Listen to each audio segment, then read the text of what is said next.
Oi, aqui é a Jéssica e chegou a hora da gente conversar sobre todas as leituras que eu fiz no mês de junho de 2023, falando um pouco sobre os livros de uma maneira bem genérica e também falando daquilo que eu assisti para a gente poder ter um repertório aí de leituras diversas. Então, bora lá?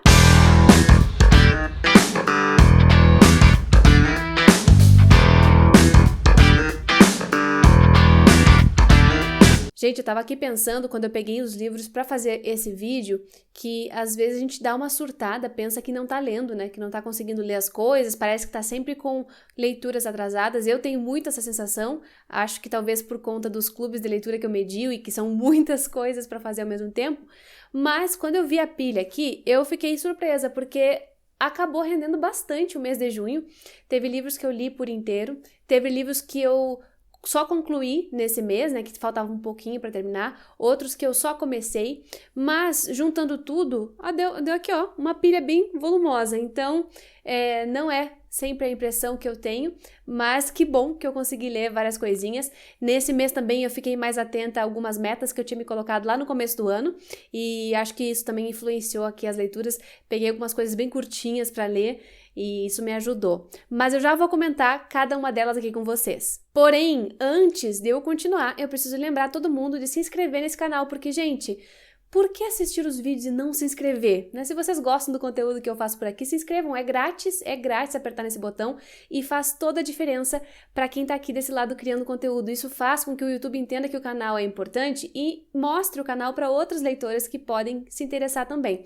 Então, todas essas coisas que a gente fica falando aqui, como se inscrever no canal, curtir o vídeo, é muito importante mesmo, tá? Vocês ajudam muito quando fazem isso, é uma maneira gratuita de ajudar. E se vocês gostam mesmo do meu trabalho e querem e podem me apoiar de outras maneiras, considerem se tornar apoiadores aqui do canal por este botão que diz Seja Membro. É nesse botão aí que tem as assinaturas aqui pelo próprio YouTube e vocês podem ter recompensas a partir da assinatura. Essa é uma maneira de incentivar o que eu faço por aqui e de mostrar que querem que eu continue fazendo. Então, quem puder, a partir de R$ 4,99 já dá para apoiar e fazer a diferença aqui para mim, para o meu trabalho falando de livros na internet. Um beijo, inclusive, para todo mundo que já apoia o meu trabalho. Meu muito obrigada sempre. Então, a primeira parte do vídeo vai ser mostrando os livros que eu comecei e concluí, os livros que eu li por inteiro nesse mês de junho. Teve bastante coisa, mas eu vou falar primeiro das leituras conjuntas. Um dos que eu li por inteiro neste mês foi o Agora Veja Então, da Jamaica Kincaid, que é uma escritora de Antigua e Barbuda, e ela vive nos Estados Unidos, na verdade. Ela é caribenha, mas mora nos Estados Unidos há algum tempo, e ela escreve em inglês e ela fala inglês, enfim, é toda uma questão de língua inglesa mesmo, porém ela é nascida aqui na América Latina, e essa foi a nossa leitura do mês de junho do Clube de Latinos, que é o meu clube de literatura que tem assinatura lá pelo Catarse. Eu sempre deixo aqui embaixo, num dos primeiros links, o link para vocês conhecerem o projeto, que é um projeto que está completando agora 3 anos, eu fico muito feliz por isso. Agora a gente tem até produtinhos, ó, tem caneca do Le Latinos aqui aparecendo no vídeo, tem camiseta, e a gente está cada vez mais angariando leitores para fazer esse grupo com a gente, é muito bom. E o Agora Veja Então foi a nossa leitura do mês de junho. Foi uma leitura difícil, porque essa autora tem um fluxo de consciência muito intenso, talvez mais intenso até que os que eu já li da Virginia Woolf, por exemplo, que é uma autora que eu sei que muita gente tem medo por causa do fluxo de consciência, porque ela já é conhecida por isso. E esse me surpreendeu, eu não esperava que ele fosse tão denso em termos de escrita, mas ele é. E eu deixei para ler ele na última semana, porque ele é um livro curto, e quase que eu me lasquei nessa função de deixar para a última semana. Porém, deu tudo certo, terminei antes do encontro, e foi um encontro em que o livro cresceu. Sabe aquele tipo de encontro que a gente começa achando que não vai dar muito bom, e no final a gente sai mais fã do livro? Foi o que aconteceu aqui com esse livro. Mas o que fala o Agora Veja Então? Ele vai falar de uma família que está desmoronando a partir de uma separação de um casal. A gente tem o senhor e a senhora Sweet, e eles têm 2 filhos, e eles moram numa casa que foi casa da Shirley Jackson, que é uma outra escritora estadunidense, e que é muito renomada pelo terror e tudo mais. E eles vivem nessa casa, que é uma casa na colina, era um sonho da senhora Sweet, só que a gente vê que apesar das aparências da família tradicional estadunidense, de pai, mãe, 2 filhos, e gente de classe média alta e tudo mais, a gente vê que existem muitas fraturas, que existem muitas rupturas ali dentro daquela relação familiar, e especialmente existe muito ódio, e é a partir disso, a partir do pensamento dos personagens que vão contando pra gente o que eles sentem, que a gente percebe que a família não é tão estruturada como parecia, e que, pelo contrário, é muito frágil e tem muitas dores e muitos traumas envolvidos. Então, é um livro muito delicado nesse sentido, porque ele vai falar de relações que são muito íntimas e muito violentas por esse contato diário, por essas coisas, por essa gastura que vai se tendo com os relacionamentos que a gente tem mais intimidade mesmo, né, que acaba acontecendo. Então, é um livro denso, é um livro cheio de reflexões interessantes, com muita coisa violenta dentro, por exemplo, com frases violentas, né? Não é uma violência física, é uma violência verbal, é uma violência psicológica, mas existe, e a gente vê toda essa tristeza de uma família que não funciona, né? Mas ela tem também um monte de frases lindas, então acho que ela consegue fazer muito bem esse equilíbrio entre falar de um tema pesado com uma linguagem densa, mas ao mesmo tempo com poesia. Eu vou comentar mais sobre ele em breve, não tem muita resenha aqui no YouTube sobre esse livro, mas eu pretendo resolver isso, então fiquem no aguardo aí, mas desejar para quem gosta de fluxo de consciência, para quem gosta de histórias familiares, eu recomendo com muita força esse livro. Outra leitura que eu fiz em leitura conjunta foi este perfeito, maravilhoso Incidente em Antares, do Érico Veríssimo, escritor gaúcho, acho que dispensa apresentações. Eu li nessa edição Pocket aqui pela Companhia das Letras e achei que ia ser muito ruim a leitura, e não foi muito ruim de ler nessa versão física, porque tem as letras mais apertadinhas, mas no final o livro é tão maravilhoso, é tão incrível, que eu fui lendo, devorando, inclusive lendo no escuro quase, porque esse é um tipo de livro que não dá pra parar de ler. Ele é um livro de virar páginas, ele é um livro muito, muito, muito interessante. Para quem não sabe do que fala o Incidente, ele traz a história de uma coisa que aconteceu na cidade de Antares, no Rio Grande do Sul, que fica na fronteira oeste. Fica na fronteira do Rio Grande do Sul com a Argentina, onde passa o Rio Uruguai. Dá a entender que é uma cidade que se parece muito à Uruguaiana, por exemplo, né? Que é essa cidade que tem esse rio passando por ali. Mas enfim, acontece um incidente. Vocês estão vendo que tem um caixão aqui na capa, né? O incidente é muito simples, só que é muito inusitado. Certo dia, uma sexta-feira 13 de dezembro de 1963, acontece algo que é os mortos, alguns mortos que tinham sido levados ao cemitério numa certa noite ali, eles não foram sepultados por conta de uma greve, e aí começa a história de o que aconteceu com esses corpos que não foram sepultados, o que eles fazem, revoltados com aquela situação que é indigna. Só que o livro não é só isso, né? Essa é a segunda parte do livro, mas é a sinopse dele. Tudo vai ser narrado aqui para chegar no ponto desse incidente. Então o livro está dividido em duas grandes partes. Na primeira parte a gente vê todo o histórico dessa cidade, e na segunda o momento do incidente para frente. Só que, na real, ele é um livro sobre crítica. Ele é uma crítica à burguesia, essa burguesia que está ultrapassada, essa burguesia que não se atenta às coisas mais importantes, que só vive das aparências, que quer parecer ser rico, quer parecer ser interessante, inteligente, e que na verdade tem ali as suas podridões escondidas, né? E, bom, o livro vai todo trabalhar sobre isso, mas ele também vai fazer uma grande crítica aos regimes autoritários o tempo inteiro. E aí vale ver o contexto da publicação também, porque ele foi publicado em 71, em plena ditadura, e ele critica a ditadura, né? Enfim, a linguagem é incrível, os personagens são maravilhosos, e eu pretendo falar mais sobre ele. Vou fazer uma live só pra ele, porque esse foi leitura conjunta com apoiadoras do canal. A gente lê um livro por bimestre, sempre literatura brasileira, alternando entre clássicos e contemporâneos. E essa foi a nossa leitura do bimestre maio-junho. Então foi muito bom ter lido com as gurias também, a gente conversou muito sobre isso. E para finalizar, eu vou fazer uma live aqui no YouTube, aberta para todo mundo ver os comentários que eu tenho sobre esse livro. Mas assim, gente, esse se tornou um favorito do ano e favorito da vida, porque esse para mim é um livro perfeito. 5 estrelas, inacreditável, maravilhoso. Mudando um pouquinho de ares, eu li 2 livros que são daquela ideia que eu tinha de meta de leitura para esse ano, de ler mais teatro, de voltar a ler teatro. Acho que eu tinha colocado lá que durante 2023 eu gostaria de ler 6 livros que são peças de teatro. E eu consegui ler finalmente, consegui dar início a essas leituras. Eu não tinha quase lido nada desse gênero na primeira parte do semestre, mas aí nesse mês eu li 2 para tentar compensar um pouquinho. Agora faltam só 4 e não vai ser difícil porque eu já tô com um monte de livros de teatro aqui para aproveitar. Mas um que eu peguei primeiro para dar esse gás na parte do teatro foi O Alto da Compadecida, do Ariano Suassuna. Eu li de uma sentada. Na verdade, isso aqui foi uma releitura, porque eu tinha lido já na faculdade, mas há muito tempo. E eu não lembrava dos detalhes da história, né? Não só tinha lido na faculdade, como também tinha visto o filme. E eu lembrava dos personagens, do Chicó, do João Grilo, mas eu não lembrava qual era a substância ali do enredo, né?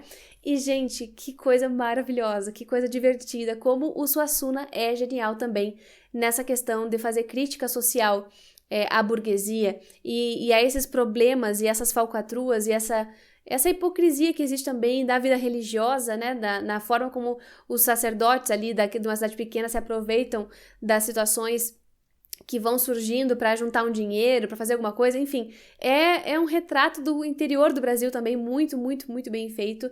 Eu ri horrores lendo esse livro, foi maravilhoso para voltar a ler teatro.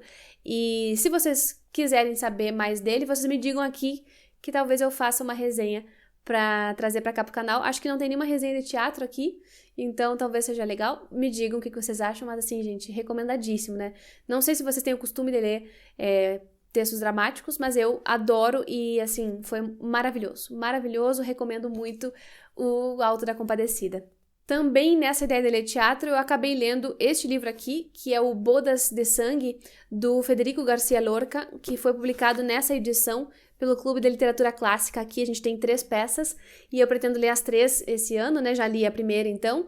E depois a gente tem o Germa, e tem La Casa de Bernardalba, e a La Casa de Bernardalba eu já li na faculdade também, mas eu vou reler. Então, dei início à leitura desse livro, lendo o Bodas de Sangue, e eu li em aula com uma aluna minha de espanhol, foi muito bom, a gente leu em 2 aulas, assim, as 2 lendo em voz alta, foi divertido ver o vocabulário, né, porque o Federico García Lorca é um escritor, um dramaturgo, um poeta espanhol, e aí muda muito o vocabulário, então a gente foi lendo, prestando atenção nisso, e dando muita risada, porque aqui a gente vai ver a história de um casamento, nem é tanto assim, dando de dar risada de comédia, mas é tragicômico. A gente tem uma história que vai falar de um casamento que teve muito sangue envolvido, bodas de sangue, né?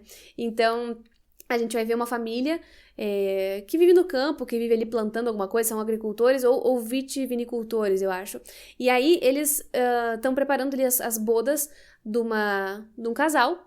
Só que tem muita treta envolvida, porque tem um ex-noivo da moça que vai casar agora, que já é casado com uma outra pessoa, ele vai se intrometer no casamento, e daí ele vai interferir, ele vai querer acabar com tudo aquilo, vai voltar atrás na paixão dele. A gente tem sogras insuportáveis aqui que ficam falando coisas horríveis.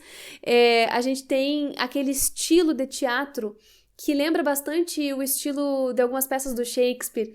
Tem as pessoas que fazem parte do coro, aí de repente a lua vem e se torna personagem. E em muitos momentos ele me lembrou Sonhos de uma Noite de Verão, do Shakespeare. Mas assim, é um livro que eu recomendo para quem gosta de teatro. Talvez não seja a melhor peça do Lorca mesmo, porque tem outras coisas aqui dentro, inclusive La Casa de Bernardalba, que eu acho incrível. Vamos ver o que eu vou achar na releitura também. Mas é um livro bom, eu gostei de conhecer essa história, tem toda uma dramaticidade forte, os personagens são muito exagerados, eu consegui rir em vários momentos, e é isso, ele conversa bastante com Sonhos de uma Noite de Verão, então vocês podem talvez gostar também. Tá aqui a segunda leitura de teatro deste ano, cumprindo aí 1/3 da minha meta. E agora, passando um pouquinho para poesia, outro livro que eu li inteiro foi este aqui, Na Memória do Corpo, da Mica Andrade, publicação recentíssima da Editora Moinhos. Chegou nessa semana em que eu tô gravando o vídeo aqui, então eu logo coloquei ele na pilha de leituras, porque quando eu comecei a folhear, eu vi que tinha poesias maravilhosas aqui. E são poesias eróticas, poesias que têm a ver com o corpo, poesias que têm a ver com essa vivência, com essa memória física, sensorial. E eu terminei de ler ele praticamente em um dia, porque ele é bem curtinho, gente, tem cerca de 50 páginas e, enfim, é de se ler muito rápido mesmo, Para quem gosta de poesia contemporânea feita por mulheres, eu recomendo muito. E vocês sabem que eu não gosto de tudo o que chega aqui de poesia contemporânea, né? Eu não recomendo, assim, qualquer pessoa para vocês, porque tem certas poesias contemporâneas que para mim não estão figurando aí entre as mais, não estão figurando entre aquelas que eu gosto por causa do trabalho com a palavra. Não acho que todo mundo saiba escrever muito bem poesia, não. Mas essa aqui eu fiquei realmente impressionada com a poesia da Mika e eu achei demais, assim, eu destaquei quase todo o livro, eu achei a maior parte dos poemas impactante e delicioso e suculento, e é aquele tipo de poesia que é erótica, mas que nem por isso, não é um erótico sem base, ele é um erótico todo trabalhado na imagem aqui, e na sensação que passa, e na textura das coisas, então eu achei muito bem feito, as imagens poéticas dela são excelentes, e eu recomendo, para quem gosta aí de poesia, lançamento para dar de presente, para ler, para conhecer, vale muito a pena, adorei. E agora a gente vai para a parte dos livros que eu não terminei, não li todo ele aqui nesse mês. Começando por este, que vocês já viram várias vezes aqui no canal, eu acho, se vocês acompanham esses vídeos de resumo do mês, é o Não Sonhar Flores, da Ida Vitali. Eu tinha começado a ler esse livro, que é de uma poeta uruguaia, lá em 2021, eu acho. E aí na época eu abandonei porque não estava rolando muito bem. Nesse ano eu coloquei ele de volta na mesinha e coloquei como uma obrigação terminar, porque não é possível que eu não terminasse de conhecer a poesia dessa mulher. Até porque quando eu tava lendo, eu fui convidada pela editora Roça Nova, que publicou esse livro aqui, com tradução da Heloísa Jan, para gravar um vídeo lendo um poema. Eu vou deixar aqui, se eu me lembrar, o link para esse vídeo que eles postaram lá na página deles do Instagram. E aí eu tava incentivada por isso, né? Por essa gravação, comecei a retomar essa leitura e fui tratando de ler durante o café da manhã e consegui, então, terminar os volumes que tem aqui. Eu acho que são 5 ou 6 livros, deixa eu conferir para vocês. Tem o livro Trema, Procurado Impossível, Sonhos da Constância, Ouvidor Andante, Cada Um em Sua Noite e Palavra Dada. São vários livros que ela foi publicando ao longo de toda a sua vida. E aqui eles colocaram em ordem decrescente, então do mais recente até o mais antigo. E o que aconteceu comigo foi que o gosto foi completamente oposto a isso, né? Os mais contemporâneos eu não gostei muito e os mais antigos sim. Então, o primeiro especialmente foi o mais difícil para mim, nesse sentido de não conseguir apreciar o livro, mas depois fui achando outros incríveis, assim, e aí fui me acertando com a poesia dela e terminei gostando muito, né? Tanto que eu dei, 4 estrelas para ele pelo conjunto da obra, assim, que vários poemas são muito interessantes e trabalham com uma ideia de nomear as coisas, meio como a Ana Martins Marques faz no Brasil, né? Então, assim, vários poemas incríveis aqui dentro, gostei, marquei muitos deles e espero poder comentar direitinho com vocês em algum momento. Também me digam se vocês têm interesse. A Ida Vitali é uruguaia e ela é pouquíssimo lida aqui no Brasil e a Roça Nova veio trazendo esse livro, então acho que vale a pena conferir também, pra gente conhecer mais da literatura uruguaia, inclusive, que é bem, bem, bem interessante. Então tá aqui uma dica de poesia uruguaia de uma autora incrível para vocês conhecerem também. E temos outro livro de poesia nessa pilha, minha gente, porque eu também tô tentando ler mais poesia, vocês sabem que eu quero ler um por mês, né, neste ano de 2023, e aí eu coloquei aqui e já comecei a ler o Expedição Nebulosa, da Marília Garcia, que é um lançamento da Companhia das Letras. Eu li até a página 38, neste momento em que eu tô gravando o vídeo, pretendo terminar ele hoje também, depois da gravação, e ele poderia até ter contado como leitura de junho também, mas enfim, as coisas foram um pouco atropeladas nesses últimos dias. E eu tô gostando médio, né? Eu tenho uma relação com algumas poesias da Marília Garcia que não é muito boa, que a relação nossa não é muito boa nesse sentido. O que eu tinha lido dela até então, eu não tinha curtido muito. E esse livro até agora tá altos e baixos, assim. Tem algumas que eu gosto muito, tem outras que são daquele estilo que eu não curto. Então ainda não sei muito bem como é que vai terminar a nossa relação aqui nessa leitura. Mas assim que terminar, eu comento com vocês também o que eu achei ao fim das contas, tá? Mas tô lendo e vai ser comentado aqui também muito em breve. como se eu não tivesse leituras em aberto, né, o suficiente, leituras que eu já estava fazendo, né, que já estavam empilhadas lá na mesinha da sala. Eu peguei mais uma que chegou aqui e que eu estava louca para ler, que é esse livro da Patti Smith, que é um livro dos dias. Aqui ela vai fazer mais ou menos o que ela faz no Instagram dela, colocando uma foto e algum breve comentário, só que em forma de livro e com outras coisas. E aí ela faz um comentário por dia, né? E o que eu fiz? Quando o livro chegou, eu fui lendo tudo muito rápido para chegar no dia atual e a partir de então ler um pedacinho por dia mesmo, fazer com que a Patti me acompanhe o ano inteiro. E aí, enfim, agora estamos em julho, né? Eu estou gravando isso dia 1º de julho, então estamos começando um novo mês e até agora eu devo ter lido o quê? 200 páginas desse livro, né? Porque foi isso, como ele é um livro com fotografias, ó, para vocês não acharem que eu sou uma máquina de leitura, ele tem as fotografias e uma pequena descrição, às vezes um pouquinho maior a descrição, né? Às vezes tem um textinho mais intenso, mas em geral são textos curtos, então a gente vai lendo muito rápido. Eu poderia terminar ele muito rápido também, mas eu não quero, eu quero que a Patti me acompanhe até o fim do ano. Então tô lendo, tô adorando, ela tem uma visão sobre o mundo, sobre as pequenas coisas que me encanta, ela é uma grande observadora da natureza, das sensações, e eu adoro isso, eu sou muito contemplativa também, então tô adorando, tá sendo muito bom. Por fim, o que eu mais tô atrasada nesta vida aqui, gente, é um livro do projeto da Isabelita, mas ele não tá abandonado, tá? Tô falando aqui do Paula, que era a nossa leitura de maio de 2023. O que aconteceu? Em maio, minha vida foi um caos, e eu não tava no clima de ler esse livro, nem toquei nele. E aí eu comecei a ler em junho. Só que junho, como vocês viram, teve bastante coisa, bastante movimento. E teve 2 leituras conjuntas que me demandaram bastante tempo. Então eu não consegui terminar ainda o Paula.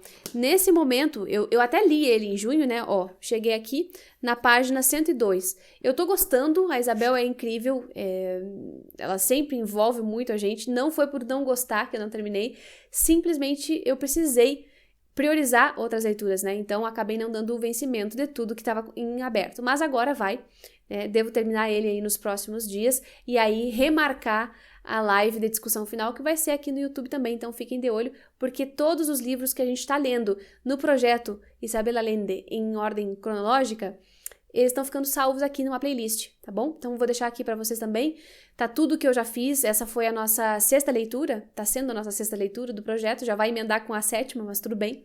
E tá ficando tudo salvo, um monte de conteúdo sobre Isabelita para quem quiser apreciar e participar de alguma maneira. Então, Paula segue aqui em andamento por mais algum tempinho. E agora, na questão do que eu assisti, gente, não assisti muita coisa diferente, mas eu vou falar para vocês de 2 coisas que eu assisti, tá? Continuei vendo a série The Office, que eu comecei a ver no mês passado, em maio, mês retrasado já.